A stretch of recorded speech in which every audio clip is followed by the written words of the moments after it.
ধরে নিলাম এইভাবে একটি ছিনতাইকারী তোমার মাথায় পিস্তল ধরলো এবং তুমি তখন কি করবা? রেডি?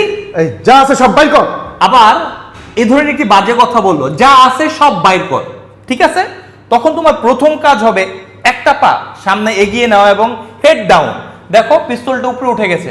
দ্বিতীয় কাজ, এই যে তোমার আরেকটা পা আছে, এটা দিয়ে ছিনতাইকারী এক পায়ের মধ্যে পা ঢুকিয়ে দিবে, এ ডাউন হয়ে গেল। এর পরের কাজ এই যে হাত দিয়ে এভাবে ধরবে এবং তোমার এই কনুই দিয়ে ওকে মারবে। M I clear? রেডি সবাই? আচ্ছা ওকে, আজকের আত্মরক্ষার কৌশল এ পর্যন্তই। আর তোমরা রাস্তায় ঘাটে ছিনতাইকারী ধরলে এটা অ্যাপ্লাই করবে। ওকে? আজকে আত্মরক্ষার কৌশলটা ভালো শিখলাম। এখন আর চিন্তা কি ধরলে ভয়। এই যা আছে বের কর। ওকে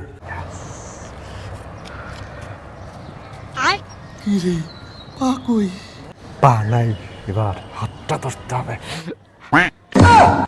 হাতও নাই পাও নাই। কি রে হাত পা খুঁজোস? ওই দুইটা আগের চিন্তাই হারাই হালাইছে। এখন যা আছে সব বের কর। ভাই নেন ভাই নেন ভাই, আত্মরক্ষার কৌশল কাজে লাগবে না ভাই।